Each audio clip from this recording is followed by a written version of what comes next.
ആ വാചകം ഞാനിവിടെ ഉദ്ധരിക്കുന്നത് രാഷ്ട്രീയ പാർട്ടികളും മത സംഘങ്ങളും ഒക്കെ രൂപീകരിക്കപ്പെടുന്നത് മൗലികമായ മനുഷ്യന്റെ നന്മ ഉദ്ദേശിച്ചുകൊണ്ടാണ്.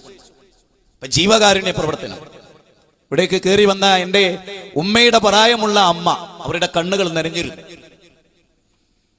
എന്തുകൊണ്ടാണ്? ഒരു ജീവകാരുണ്യ പ്രവർത്തനത്തിന് അവരെ പങ്കാളിയാക്കി എന്നതിന്റെ നന്ദിയാണ് അവരുടെ കണ്ണിലെ കാരുണ്യം എന്ന് നമ്മൾ തിരിച്ചറിയും. നേരത്തെ ദലൈലാമയെ ഇവിടെ ഉദ്ധരിച്ചു. മതം എന്ന് പറയുന്നത് കാരുണ്യമാണ്.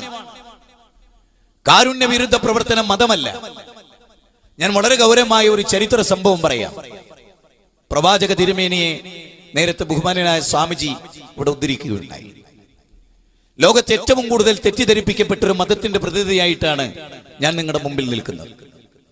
പക്ഷെ എനിക്കുള്ള അഭിമാനം, ഞാൻ എന്തുകൊണ്ട് ഈ ക്ഷേത്രത്തിലേക്ക് ക്ഷണിക്കപ്പെട്ടു എന്നതാണ്. മനുഷ്യന്റെ മനസ്സാണ് വലുത്. മഹാത്മാഗാന്ധി, രവീന്ദ്രനാഥ ടാഗോറാണ് മഹാത്മാഗാന്ധി എന്ന് അദ്ദേഹത്തെ വിളിച്ചത്. മോഹൻദാസ് കരംചന്ദ് ഗാന്ധിയെ മഹാത്മാവ് എന്ന് വിളിച്ചത് ഗീതാഞ്ജലിയുടെ ഉപജ്ഞാതാവായ രവീന്ദ്രനാഥ ടാഗോർ. രവീന്ദ്രനാഥ ടാഗോർ വളരെ